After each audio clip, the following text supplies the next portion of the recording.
Welcome to the overnight session from day one. Art Bell is with us. Let's finish out the ET and UFO encounters right now.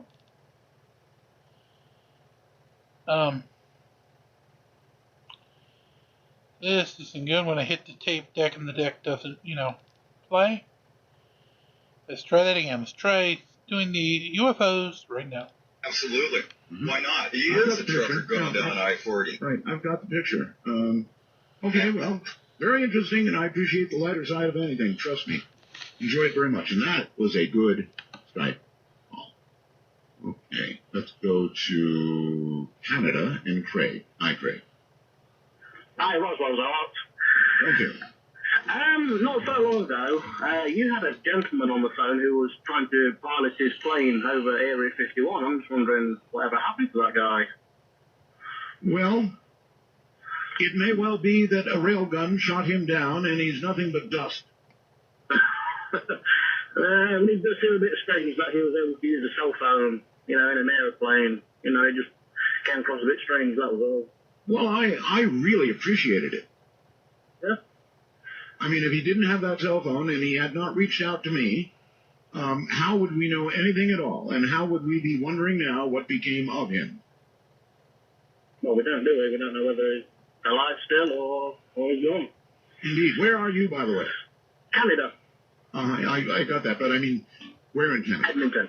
Edmonton, all right. And you've got an obvious English accent, so... I'm an English truck driver in Canada, so... Yeah. You're an English truck driver in Canada? Yep. Fascinating. What brought you all the way across the ocean to truck here? There. We just wanted to do it just for fame of doing it, that's all. Mm-hmm. Make a bit of extra money as well. All righty. I've got a question for you. Okay, go on. What is the most evil thing you've ever done? The most evil thing I've ever done? Okay. I convinced my wife that I was psychic. All right. Well, good for you. Thank you for the call. Anybody else willing to answer that question is welcome. The most evil thing I've ever done. I don't know why that just popped into my mind, but it did. Ohio brings Uncle Duke. Hi, Art. How are you? I'm quite well, Uncle. Good. Hey, I find this interesting. I listened to the previous guest talk about Neil Armstrong and such. I knew Neil Armstrong. I'm a late 70s graduate of the University of Cincinnati Aerospace Engineering program. I'm a retired aerospace engineer with the DoD. Yes, sir. And I knew him, as well as a student can know a professor, but we got along famously because we were both airplane guys and both really enjoyed talking airplanes. One time in a group setting, I asked him specifically about the UFO during the Apollo mission. And he kind of smirked. Everybody talks about how the guy was standoffish and all that. One-on-one, he was very charming, had a very dry sense of humor, great guy. But in a small group setting, he was equally as charming and equally as willing to talk. And there were probably, we had half a dozen of us there, students and himself. And he proceeded to tell the story about, yes, they did look out the windows, and yes, they did see a kind of a sparkling, twinkling, on-again, off-again kind of light. And they did call back to Houston, and he said, the first thought that it had been the boosters. And he said, but after we talked about that made no sense. They were too far away. And he said, we talked about it. And he said, there's no question in my mind, and I've never forgotten this. He said, what we saw were the panels from the service module. The service module, if you'll remember, that thing kind of opened up like a flower to allow the command module to turn around and then dock with the lunar module. Mm-hmm. And those panels peeled off, and momentum being what it is, they kept going. And as they got further away, and of course I don't remember if there were 3 or 4, but I think there may have been 4 of them. And they all went kind of in different directions because there were 4 of them pointed in a different direction. And he said, "There's no question in my mind that's what we saw." So, but he didn't relate anything to you about craft that had been given to the United States or any other country, or having personally flown any of these craft. Now, did he? Art, if Professor Armstrong had said that, he would have done it firmly, tongue-in-cheek. the guy had a great sense of humor. He really did. Very dry. So he could have said something like that, but no, he said nothing like that. He was asked a serious question by a senior in an aerospace engineering graduating class, and Right. and he answered it seriously. So for all these people who want to talk about Neil Armstrong this and Neil Armstrong that, I knew the man. Great guy. And I know how he answered the question because I heard him ask. I heard the question asked, and I heard him answer. Fair enough. I really appreciate that account. Thank you so very much. So there you have it. Nothing about alien craft and zipping around and piloting them and being instructed in their appropriate use, I guess. I don't know. All of that a little difficult to buy. We're going to have to...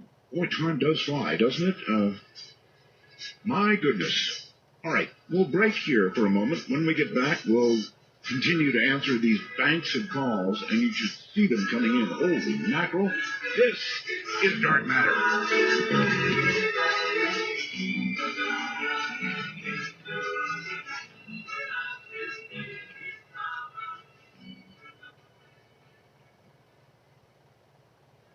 All right. See all those phone lines blinking away there? Skype blinking away, going crazy. I'm going to ask everybody right now on hold the most evil thing they've ever done. So be prepared.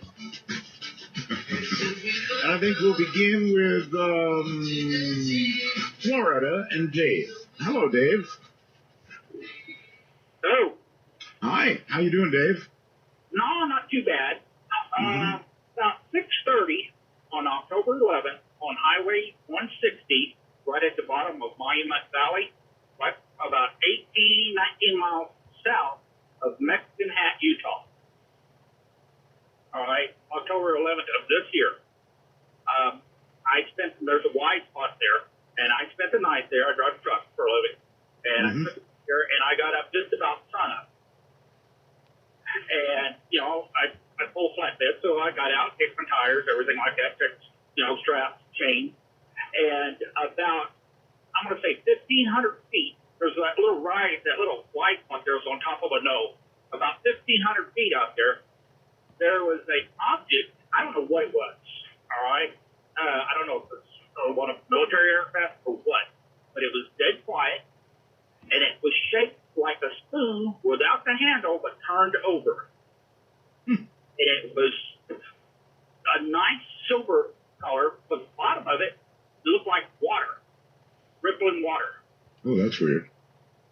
Okay. I took 7 pictures of it. Oh? Okay. And? Yes, and? And you have these photographs? I have these photographs. Okay. Well, may the good Lord bless you. Hold on a second. The Yes. object does not appear, but the shadow it creates on the ground does. Oh. That was Okay. such an interesting description that I was hoping for more than a shadow. Well, hold on. It gets even better. Okay. Now, I don't know what it is. I don't believe in UFOs, but I've apparently gonna have to change my mind or something. But I took pictures of it. I didn't think nothing about it. And probably about 15, 20 seconds after I shot the last picture, it went from a dead hover spot and it was about 50 feet in length. It it created a sonic boom. Broke the sound barrier. Oh, I'm going to say 50 yards. And created a vapor ring because the air is moist that time of morning down there. Created a vapor ring and was gone. I mean, gone. It went down the valley. It didn't gain no altitude, but it went down that valley like you shot it out of a gun. So, Dave, what do you mean you don't believe in UFOs? You don't believe your own eyes? Well, let me put it to you this way. Before October 11th of this year, I really had serious doubts. How about now? Well, I saw something. I have no idea. I don't know if it was something we had. You just don't want to believe, do you, Dave?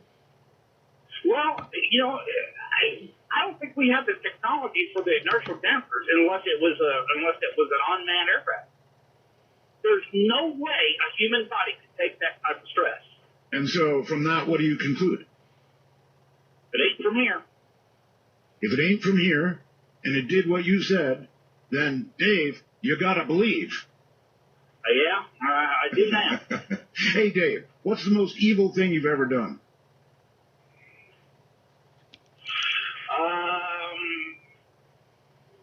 Spike the opposite water bottle. The opposite team's water bottle when I was in high school. You spiked whose water bottle? Football team we were playing. You spiked the entire team? Well, we spiked their coolers. Their coolers? That would be virtually everybody then, huh? Pretty much everybody on the other team. Yeah, how was the game? We lost. We always lose. All right, Dave, thank you. Good answer. Really good answer. Let's go to Michael on Skype. Michael, hello. How you doing? Better by the minute, Michael. Art? Yes. I want to start out by saying raging vertebrae. Yes, you're going to have to rage a little closer to the mic because you're dropping out. My question was, I've always tried to put myself in position to see a UFO. Spent some time out by your house at Dumont Dunes, rode to the top of the dunes and sat there for hours looking out. And Michael, I would like to say right now that my house is not a good place to see a UFO. I'm trying to discourage this activity. the Dumont Dunes is really close. Yes, it is. Very close. And, boy, it's just amazing how clear it is out there. But I do believe, I want to believe, and I just know they're out there. And you just really want to see one, right? Oh, more than you could ever imagine. Matter of fact, I used to take my radio up there and listen to you on KDON. Uh-huh. All right, well, stay away from my house, Michael. Okay. All right, see you later. Thank you. People come to me. And it's pretty easy to recognize because, well, first of all, of course, my house is dense. But people, it's a dead-end road, so you can't miss them. They come cruising by very, very slowly, and then they stop at the end of the road, a dead end, and they turn around, and they come back, and very, very slowly they're moving, and then usually they stop. You see a camera eke out the window and take a number of photographs, and then eventually they continue on. It's a little strange, but we've learned to sort of live with it. Hello there in New Jersey. Holly, how are you? Yes, good. How are you? Just spiffy. I just want to tell you, you are a radio god. Oh, no, I'm not. I love you. Well, thank you. I appreciate that. A god I am not, though. I have two parts, actually. Years ago, I was going through some of my mother's papers, and I found a letter that she had wrote. And in the letter, she had stated that she actually seen the UFO. Right. Well, I never knew anything of this, so I questioned her about it. And she was very reluctant, to tell me the story, but she finally did. And she said that she had seen a UFO and that it was very quiet, and it actually looked like it was sucking electricity out of the power lines. And I want to know... and driving up everybody's electric bill. Yes. But have you ever heard of anything like that, where they've actually siphoned electricity? Seen it in the movies? In the movies, yeah. She said she's seen it, and she swears it, but, I didn't see it for myself, so I'm not sure, but that's what she says. I'm sure one day I'll walk out on my back porch and I'll see this giant saucer sucking up from my big antenna. Also, to the other part, when you had talked about why the aliens are here and so forth, and people are saying it's because of our soul or because they want to breed with us. Yes. Every animal on Earth we study. Every animal, regardless of what it is, we study it. Right. I think it's the same thing for them. We're an animal, so they study us. And I don't think it's any special reason. I think it's just because we're here. Do you want to hear something really creepy? Sure. Scientists right now Holly, are growing stem cells. They're taking human stem cell, or I guess actually not. They are human, but they're embryonic stem cells, and they are growing them in cultures. And what they're getting is creatures, humans, but with a brain and other human parts, but no heart. And so these things are dying very quickly. There's no heart to propel the blood around. So they're not getting bigger than a pinhead, but they're growing things from embryonic stem cells. Now, is that creepy or what? Well, it's very creepy. Scary. It is scary. It scares me even. I heard that earlier today. I'm going to try and find a guest on that. They're doing some pretty creepy stuff with stem cells. Very scary. Also, what do you think about people that are Rh negative? There's some talk on the internet about people that are Rh negative possibly having some alien connection with the reptile aliens and so forth. I think they mostly should be gathered together and dissected. I don't know. What's the most evil thing you've ever done? A friend of mine was going to throw a party for me, and I went to his house, and he was all drunk, and there were people there I didn't know, and I was about 17 years old, and the rest of them were about 17 years old, and I left in a huff, and I actually called the cops on him. Underage drinking. Oh my God, pretty cold, and a good answer. Thank you. Thank you. Have a good one. Yeah, you have a good night. Take care. All right, Duncan, I think it is. I don't know. On Skype, you're on the air. Hello. Hey, how you doing, Art? Good to have you. Where are you? I'm in a parking lot in Cincinnati, Ohio, on a truck. Just hanging out in the parking lot. All right. Yeah, doing labor. Okay. To answer your question, the first question, the most evil thing I've ever done, I was a firebug when I was a kid. So Really? I set a couple apartment buildings on fire. Oh my God. Luckily, nobody got hurt. And I outgrew that. Those were occupied or unoccupied? They were occupied. Occupied. Yeah, I got caught. You did get caught?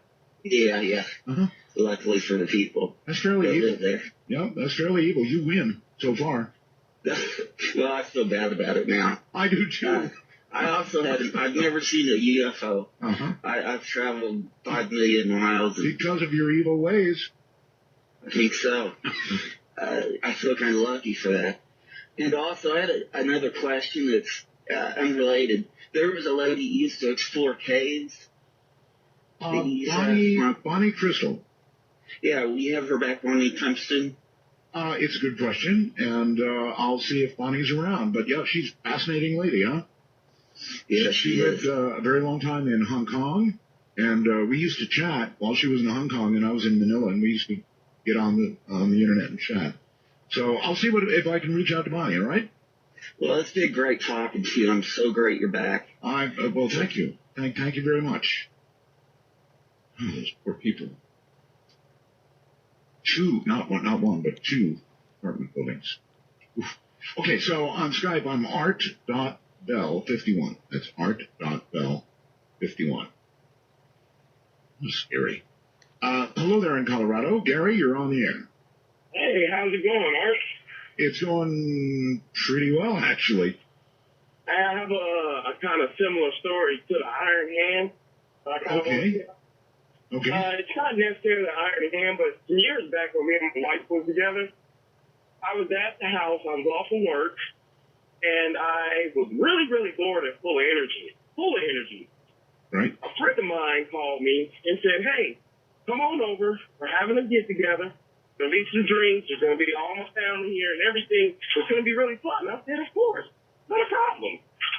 So as I was getting ready to head over there and go over there, man, I got this, like, weird feeling. And all my energy drained. This is a true story now. All my energy drained. Like, I just got exhausted for some reason. I never called them back. I never called back and said I wasn't coming. I just didn't show up. Okay. The next morning, I woke up, and I called them, and I was told by my friend that the house got shot up. Shot up? You Shot mean like a drive-by? No, it wasn't a drive-by. They had some guys that was over there that they didn't know, but they let them in the party anyway. Oh, and they were just not good, and they shot up the household, which is funny to me. Which makes me think about it is that nobody died. A couple people did get shot. Nobody died. But I always think to myself, if I was there, would I have been the one person that have died? So it's like you had a guardian energy sucker. Yeah, I don't know. I really can't explain it, but it was really weird. I sat around the house all day long just watching TV, and I was really, really bored. I was like, I got to do something. And then all of a sudden, when I got ready to go do this, There's no question TV can suck the life right out of you. yeah, you're right. But I just got all my energy drained in. I hear you. And I'm glad I didn't go. I'm glad you didn't go too. A guardian energy sucker.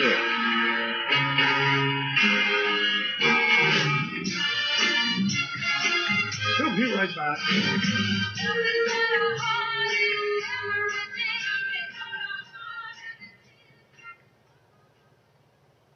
That's the number, and if you want to call on Skype, I am art.bell51.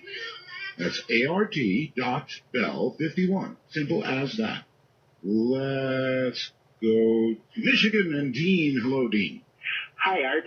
Second-time callers and Mega Roswells from Belgab. Thank you. Yeah, I'm not calling about any kind of angels or portals. I got a good old-fashioned bizarre aerial phenomena to tell you about. Okay. It was my second year out of college back in 1978, and I happened to get up at about 9:30. I was on my bike, and being a 19-year-old, I didn't have a car at that point. And I was just biking along the road, and it's up in the Upper Peninsula, Michigan, pretty rural area there. Biking along, and I saw something on the side of my eye. And so I turned and looked off to my left, and there, about 5 feet away from me, floating along at the same speed that I was biking, was what I will call it is a silver ball bearing. It was about the size of a croquet ball, exactly at my head level, about, like I said, 5 feet away, almost like a mirror. It was so, it was just so shiny. And just cruising along, and my jaw dropped. I'm biking along, and I didn't know what to think of it. And it shot up in the air, and my head whipped up to follow it. I could just kind of see it disappearing up, and at that point I lost sight of it because I went off the road and smashed into the bushes. And so got off the bike, looked around, couldn't see anything, and being a scientific kind of person, I got on my bike, and I went through about 3-4 times that same route trying to look for something that might have reflected off my glasses or something like that, but nothing. So you had an encounter with a ball bearing. That's what I call it. I actually call it croquet. It was about the size of a croquet ball. I was big into croquet back then, so. But yeah, it was floating along right next to me, and I was stunned. I don't know. It's kind of bizarre. I didn't tell too many people about it at the time because I kind of thought, they're going to think I was doing something. They might have. They might have, Dean. What, speaking of doing something, the most evil thing you've ever done is? Marry my ex-wife. You mean again? Well, no. Well, that's what she said after I got divorced. That was the most evil thing I did. So. You see. All right, thank you very much, and take care. And let's go to Skype, and Guy, I guess, and Sonia. Yeah, hi, Art. Hi. I was thinking back to the first show that you did and had Michio Kaku on. You mean the first show on Dark Matter? Yes. Right, right. I'm not that old, Thank you. Anyway, he had changed his odds. He laid 50%. Absolutely, yes. And us reaching a 10-point civilization. Yeah, you know what it was originally years ago? It was 100 to 1. And so I wondered if his changing the odds had anything to do with your show coming back on the air. Yes, that was the reason. You guessed it. Yeah. Along those lines, I wanted to sort of say hi to other folks over on Belgab who sort of carried the flame all these years you were away, and wondered if maybe somehow unintentionally we'd done a mass consciousness experiment over there. And I'm the victim. Right, exactly. Maybe. Who knows? I mean, I would be the last person to reject such a possible scenario, so yeah, maybe. Maybe. It's a vicious but vaguely lovable group. Great, exactly. All right, can I turn this on you and ask you what's the most evil thing you've done? Oh, man. How rude is that to ask a question like that just on the fly? I've done so many. You're going to have to give me some time to think about it. I guess... Can I interrupt you? Okay, you'll get it off the air indeed. There have been so many. I remember that when I was in high school, I was required to take home ec, which I thought at the time was cruel and unusual punishment of the very worst kind, and we wrecked that class. I mean, we wrecked it. We all the guys required to take home ec. We poisoned each other's food. I mean, nobody, and the teacher would come around and sample this stuff afterward. You know, there'd be a good cup full of salt where it shouldn't be, that kind of thing. It was really awful. It was a failure. I don't know if high schools now do this sort of thing still today. I would imagine they do. They give guys a little taste of what it's like to have to cook and girls a little taste of auto shop or something. But it didn't work. It was, the first time they had tried something like that. And we utterly destroyed the whole program. The most evil thing I've ever done, and that probably doesn't qualify, but it came to mind immediately. All right, let me see. Let's go to California and Scott. Hi, Scott. Hello. Mega 88201s to you. And what does that mean? That is the zip code of Roswell. Oh, very good. Anyway, do you want the evil story or do you want the reason I called about UFOs? Well, let's start with the reason you called. Okay, I think you said, or someone said earlier, that they thought that the people coming to visit are interested in our soul. Yes. Which makes me wonder, what is a soul? And I've always heard that it's comprised of the mind, the will, and the emotion. Which, if you look at that verse in the Bible that says, what does it profit a person to gain the whole world, but yet lose his own soul, or in this case, lose his own mind, will, and emotions, it seems to make pretty good sense. But if they're really interested in our souls, and our souls are indeed the mind, the will, and the emotions, they don't have a whole lot to pick from. You talk about the remnant men. I mean, the world is going crazy at a hair-raising clip. So, boy, you got that right. I think, the more I think about this thing about seeding, and that Adam and Eve was a fairy tale, what if we're just a big experiment and they check in from time to time just to see how we're doing? I mean, it's depressing. Well, then at some point in the not-too-distant future, we're going to get vaporized because they're going to look down and they're going to say, what have we done? Zap. Yeah. Yeah, I'm really worried about that. Trying to find a way out of the mess that they've caused, if indeed that's all it actually is a big experiment that's gone amok. Or maybe the God of the Bible is real and he'll look down and say, fail, and zap. Or he could be a guy driving a truck across, up 81 or something.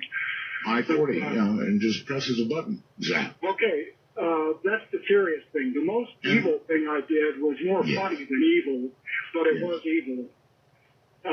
In 73, I had my first radio job at a little FM station about 50 miles outside of D.C., and we had to play certain records, and even the people on the air didn't always care for the records. Well, I had one guy who every time I played The Night the Lights Went Out in Georgia would call in and just raise the devil with me. Couldn't stand that song. And he said, if you ever play it again, I'll never listen again.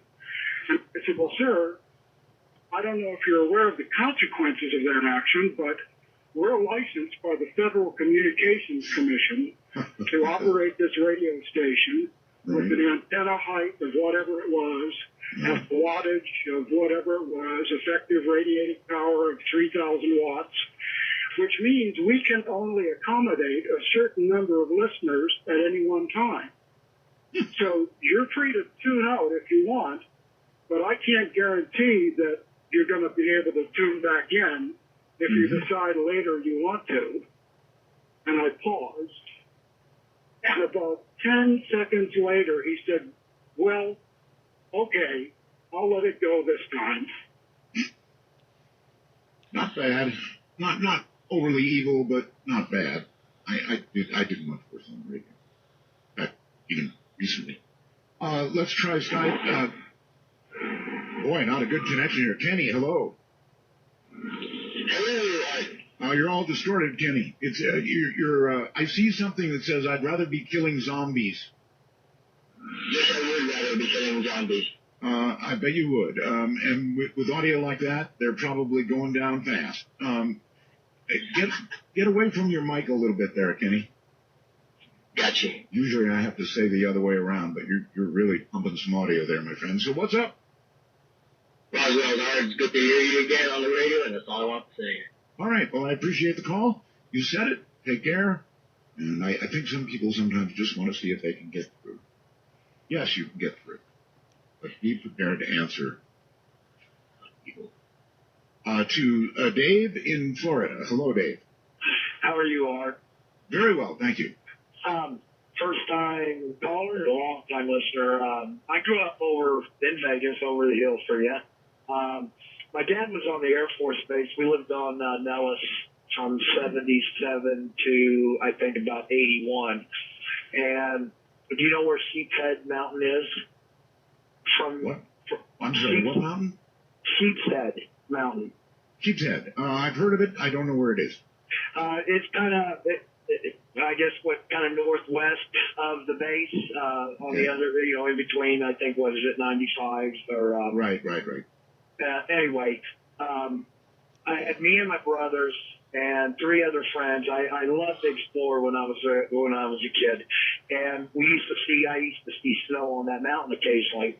Well, I had the bright idea one morning. I got my brothers together and my neighbors, and we took a hike. And we ended up going all the way to the base of the mountain. Are you there? I'm here. And they ended up calling search and rescue. Make a long story short, and they had Metro search and rescue, the Air Force search and rescue out looking for us, and me and a friend of mine were the only one that stayed kind of back at the mountain, deciding, hey, we're going to just spend the night here, where my brothers decided to try to make it home. Search and rescue picked them up. We ended up seeing lights towards Mount Charleston area, from where we're walking back towards the base. And it was real scary because these lights, they didn't look like UFOs, big, huge UFOs in the air. They were more or less like about the size of, a Volkswagen. And there were several of them. And as a kid growing up on the base at nighttime, we used to see lights out there quite a bit in the distance and didn't know what they were. But I wonder if VW size UFOs get better mileage. I don't know. But we ended up walking towards where the lights were, thinking that, it was going towards the base. And we were walking, towards Mount Charleston, you know what I mean? And they ended up finding us, and we made it on the news. And I got in trouble, quite a bit for dragging everybody around. But does this correlate with the most evil thing you've ever done? The most evil thing I ever did was I dressed my little brother up as a girl when we would go to the movies. I used to take him and dress him up as a girl, and the lady that worked at the movie theater just thought that was so cute. I always got to go hit the movie theater for free because he thought that was my little sister I was bringing with me. I see. My brother's pretty up. He doesn't even like talking about that. Too bad there aren't pictures. I appreciate the call, sir. Thank you very much. And over to Skype we go. And Andrew. Hi, this is your friend Andy from Melbourne, Australia. How you doing, Andrew? I'm doing very well, thank you. I wanted to know, are you doing the New Year's Eve special show this year? Am I doing any special show? On New Year's Eve. Oh, on New Year's Eve. Predictions. You're talking about predictions. Yes. Inevitably, I'm sure I will be. If I'm here on New Year's Eve, I'm sure I'll be doing it. But since you might not get in, Andrew, if you need to make a prediction for 2014, I don't know. yes, what would you predict for 2014?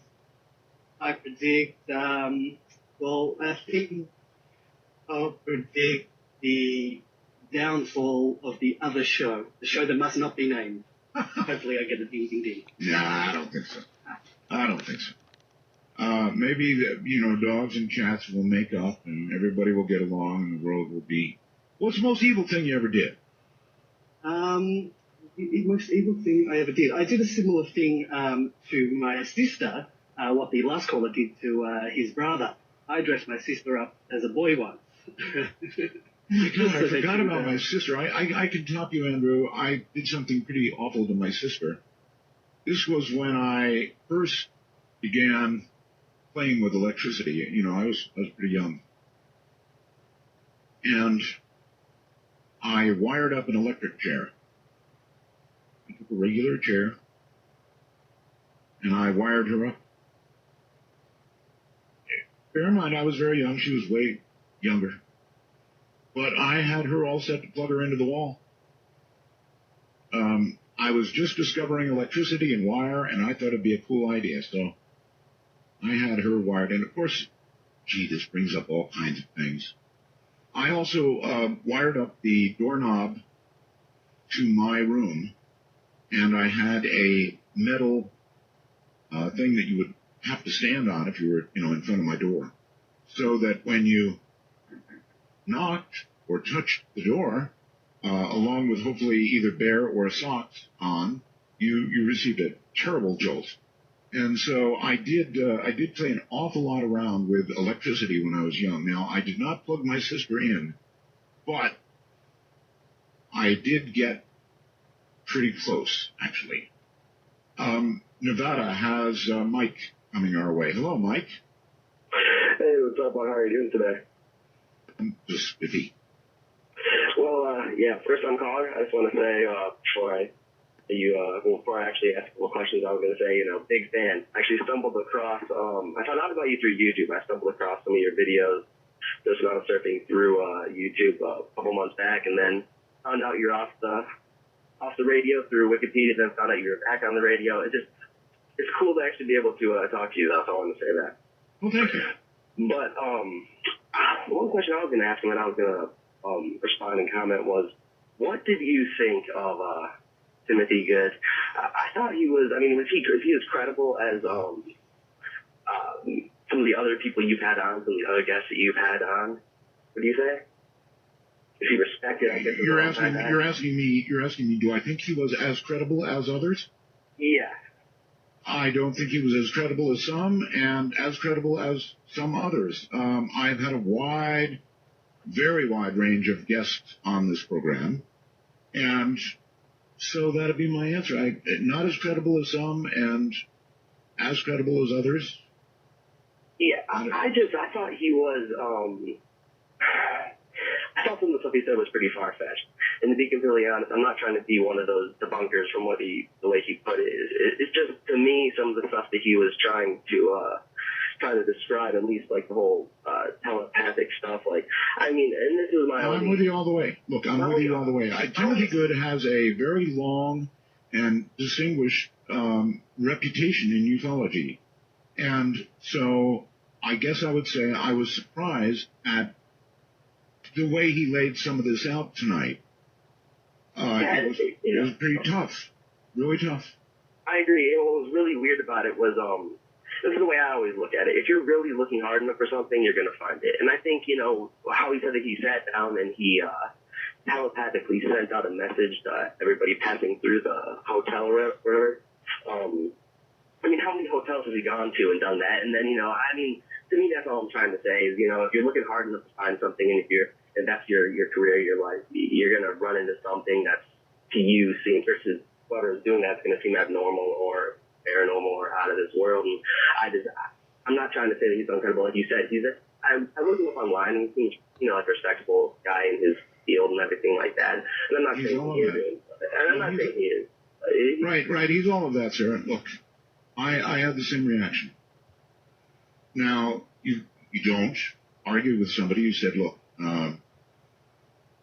I saw this really cute girl, and I sent her a mental message, and she came over and curtsied. That's what he said, right? I don't think I'm getting that wrong. Well, there's nothing to argue with, and there's nothing to say, oh, gee, but there's nothing to confirm it either. I have attempted to send out messages like that to cute girls. Not trying to get a curtsy, mind you, but a message sent, definitely. All right, let me see. Let's go here. North Carolina and Stephen. Your first state, Stephen. Hi, happy Eastland, Roswell. Thank you. Yes, sir. I was calling about the new life form found in our sewer system. Oh, God. Did you actually watch that?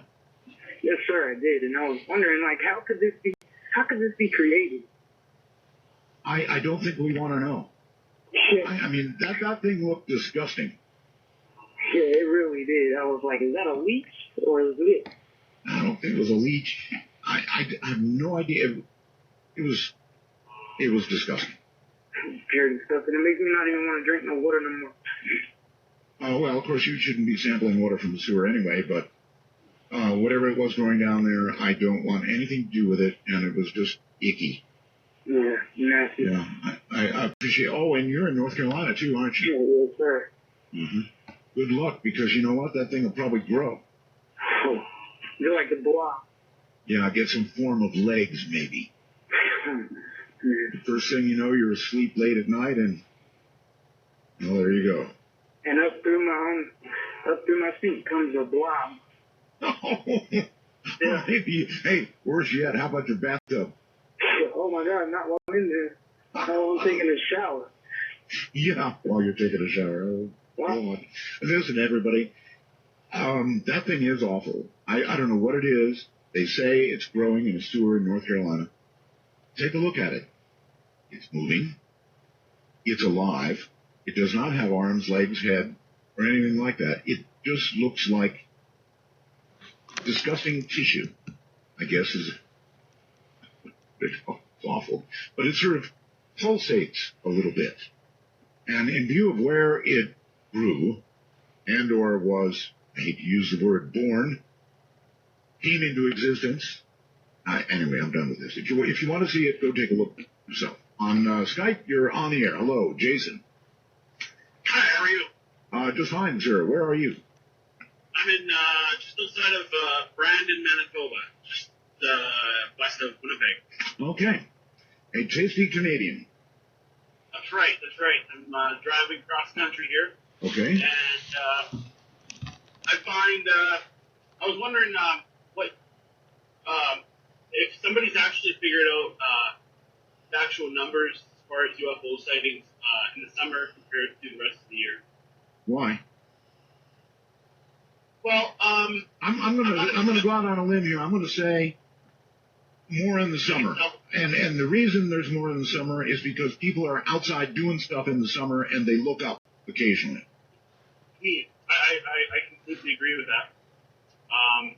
However, the reason I'm calling, remember a few years ago, actually no, as recent, I think it's 2 years ago, there was a huge UFO sighting all over this part of Canada.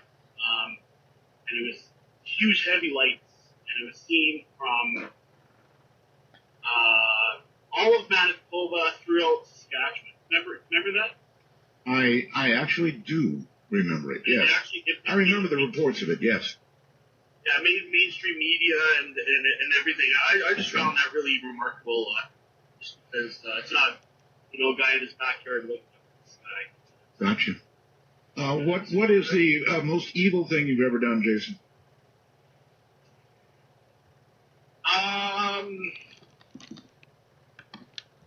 Well, I'd have to say it's something I currently do, and that is white lies. It's what? Telling white lies. I can't escape it. I don't know why. I understand. In other words, you you cannot make somebody feel poorly. So That's right. So you will tell little lies to make them feel better no matter what. And I was brought up not to lie, and I promised my mom that I would never lie. But to tell her that I don't lie is a lie itself. I understand. Well, white lies almost don't qualify as evil, frankly, Jason. But yeah, I do appreciate the effort at it, but white lies. How about the rest of you? Do you do that? You tell little white lies? Let me give you an example. Ham radio, I'm a ham radio operator, right? Ham radio operators are consistently asking each other, how's my signal, right? An obvious question. All you got is your signal. So, most times, more times than not, you will hear one operator ask another, and the other operator will always say, 5 by 5, some of the best audio I've ever heard, when it's patently untrue. I mean, the guy just sounds terrible. But somehow or another, people feel compelled to give good reports. Absolutely compelled. Right now, I'm compelled to take a break. Open the lines. Anything you want to talk about is fair game. I'm Art Bell, and this is Dark Matter. And actually, this is not Dark Matter, because that was the end of the show, I believe. Hold on a Open minute. lines, anything you want to talk about, absolutely fair game. And I keep looking at the wait times here, trying to pick the appropriate people. Yep, Nate in Utah, hello there. Hey, how's it going, Art? It's going real well. Marvelous, simply marvelous. The name's Nate. Most people just call me Rumble Strips MacGyver, but I have an interesting couple stories for you if you got a minute. I do. It wasn't exactly the worst. Well, depends on your point of view. Funniest, maybe. You ever heard the song Phantom 309? No. By Red Savine? No. Okay, if you ever get a chance, take a listen to it. It's pretty good. It's interesting. Well, the story behind it was, I'm an over-the-road truck driver. I also train students. One of my best friends was my student. And I was asleep in the back, and what I had a CB radio in the truck, and I had a handheld CB radio that I would use to be able to stand outside and talk to him and help him back up. Right. Well, one evening I woke up, and he was driving across Wyoming on Interstate 80, and there was hardly any traffic out there, so I noticed that my radio was on, and I turned on my handheld. And, right one night for radio check, and he answered it.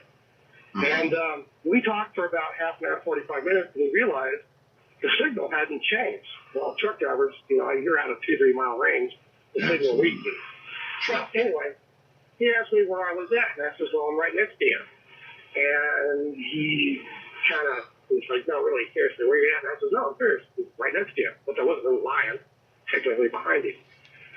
I said, turn on your head, overhead light. And he turns it on and says, well, you're wearing a hat, you got a pack of cigarettes on that stand, you're wearing a yellow shirt. And he reaches up and turns off the light. And I said, well, let me kind of explain. This is back in 1976. I was driving down this road. It was a horrible snowstorm. At mile marker, I think it was 377 south side of Army. I had,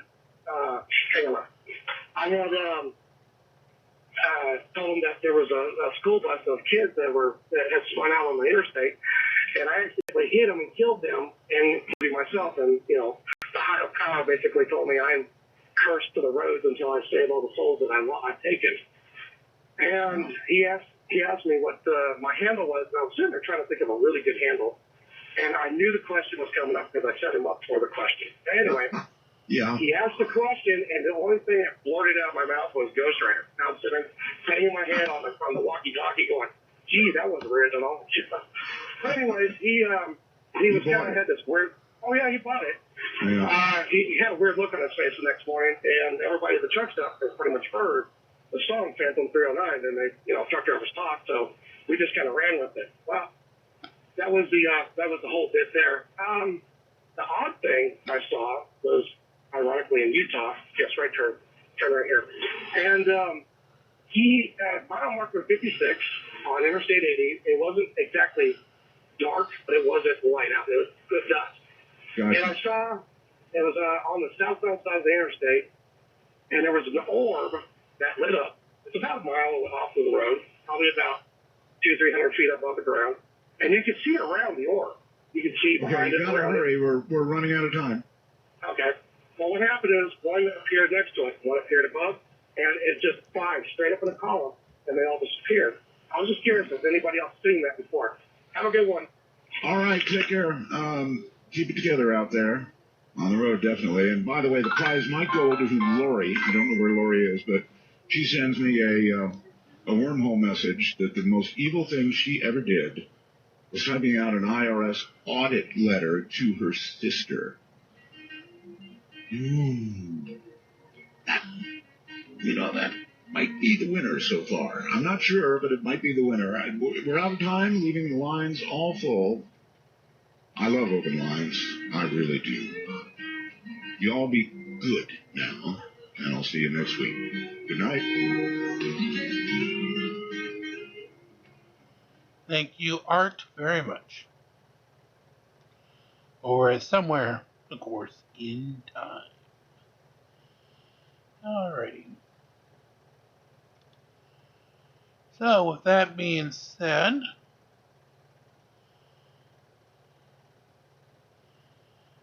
let's see, what do we have anything we can do quickly?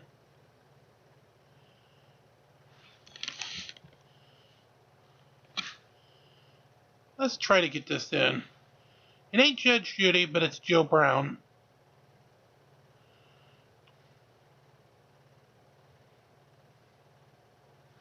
The AIDS diet plan helped me get back into a size 6. No. AIDS helps control your... Oh. Actually, let me rewind it. Let's do it. Believe it or not, yes, in the 70s and 80s, there was a candy that had a really, really weird name. Here was a commercial for that candy. The AIDS diet plan helped me get back into a size 6. AIDS helps control your appetite so you lose weight. Yet AIDS lets you taste, chew, and enjoy. And the appetite suppressant in AIDS is not a stimulant. AIDS helped me lose the weight and has nothing in it that could make me nervous. Question: why take diet pills when you can enjoy AIDS? AIDS helps you lose weight safely and effectively. Use only as directed. You serious? Let me, Yes, we're serious. That actually was a legitimate candy. And the weird thing is, after AIDS came out, they're not thinking, hey, maybe we should change the name of the product. No. They just go and decided to call it Diet AIDS instead.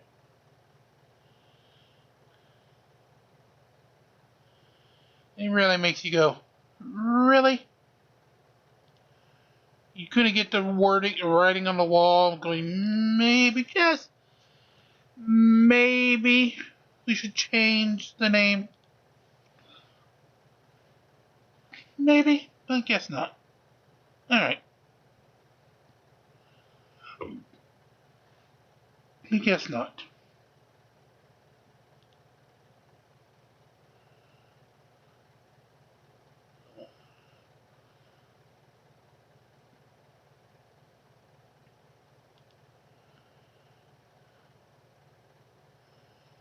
Alright, let's try one Judge. Moron. Judge Judy really doesn't mince words. Here, the defendant, one Kathleen Kreftmeyer, told her 6-year-old daughter that her father may not in fact be her real father. And you did that because I don't believe in keeping secrets from my kids. Yes. You're a moron. This causes Judy to call Kathleen a moron before going on a rant about how stupid that decision was. You are an example of why people should have to take tests before they're allowed to have children. It all ends with one of the best takedowns in Judge Judy history. You are one of the most marginal people that I've come across in a long time, and you haven't even said 2 words. We love a good roast, and this was a roast for the ages. Number 8, breasts or college fund. This episode concerned defendant Sandy Wynn, a woman who received some money for a breast augmentation surgery. According to Judy, Sandy has a young child, no job, and no future prospects of any kind. Yet she spent nearly $5,000 for bigger breasts. You're asking a friend to co-sign a loan for you for $4,800. You have a young child. You have no future, no career, no nothing. This really rubs Judy the wrong way, and she tells Sandy that it would have been smarter to put the money into a college fund than on her chest. It all ends with Judy telling Sandy to not have any more children, the implication being that she's too stupid to have more. So yeah, you could probably say that Judy knows the value of $1. That some people say that being an only child is not a good thing. In your daughter's case, perfect. Number 7. Yeah, perfect. Okay. And with that, we're going to leave you for this final day. Of course, like, share, and subscribe. Get us to the goal of the 50,000 views and 1,000 subscribers. So you know the drill. CoinBase and Ibotta. Also, you know the drill on that. And until next time, like, share, and subscribe. Be kind to one another. Enjoy your evening and have a good night's rest. As we'll come back tomorrow and continue to march along here from day one. Have a great night, and again, enjoy your good night's rest.